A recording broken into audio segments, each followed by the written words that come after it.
Good morning, SEA. It is Monday, June 1. Hard to believe it is already June. The grass is green, birds are singing. It is times like this. I really like being in Alberta. I hope you're getting outside and getting some fresh air. It is good for you. Don't forget to take some time to do that this week. We have 3 weeks left of school. Last day of instruction, just another reminder, is June 19. June 19 is the last day of instruction. So now is the time for everyone to make one final push to the end of the year. Many of your teachers will be giving you some final projects for your course. At this time, I know it has been a hard semester, and this has been a difficult one that we will remember forever. But now is the time for you to give it one final push, one final piece of effort just to finish off that semester and complete your courses. For those of you who have resources at home, which is most of you, having textbooks, novels, Chromebooks, different things like that at home, June 22, 24, and 25 will be your opportunity to bring those items back here to the school. Of course, don't forget June 23 is our graduation celebration in the south parking lot. So that's why we're not doing any item drop-offs on that day.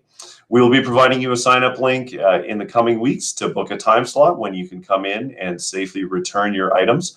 We're working through the logistics right now as to how to have safe procedures so that we are following Alberta Health Services guidelines and making sure that everybody is safe in the way that things are getting dropped off here at the school. Make sure you hand in those items in that final week so that we avoid any unnecessary fines to your account.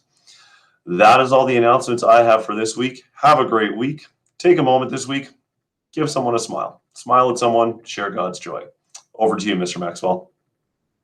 Well, thanks, Mr. Elzinga.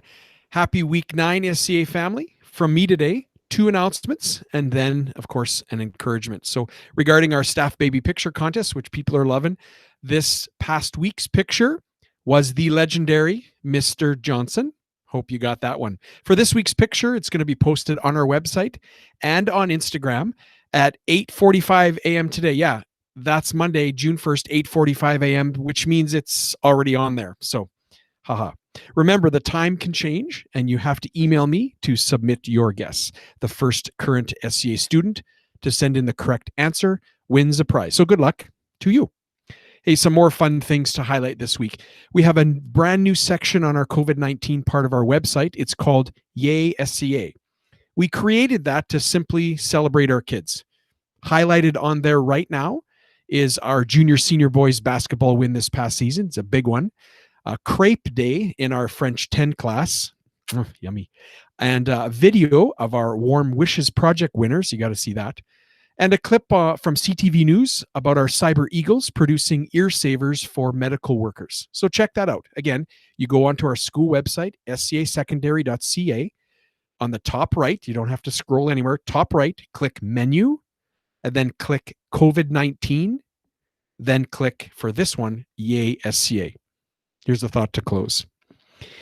You know, they often call teenagers now Gen Z, Generation Z or Z.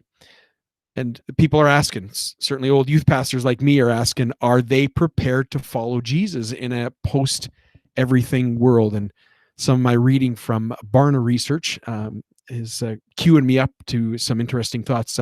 You know, the suggestion is many Christian teenagers are simply unprepared for the world that's waiting for them. Students are entertained, but not prepared. And our culture's changing fast, and our teenagers are confused. I certainly see that on many respects. There's only 34%, research says, of Gen Z can agree that lying is morally wrong. Only 34%, and that's decreasing. Sorry, that's increasing. It seems to be like nobody's listening to anybody else's point of view anymore unless they completely agree with them. Social media keeps us superficially engaged, but overwhelmed by data. I think we've seen that. There's positive trends too, and we'll get into that in the coming weeks. But our goal ultimately is not to just avoid the bad stuff, which I think sometimes in spiritual formation, that's what gets communicated. We're just trying to avoid bad stuff and be financially successful, for example. Well, kids pick up on that. I think it's to pursue the good life as God defines it.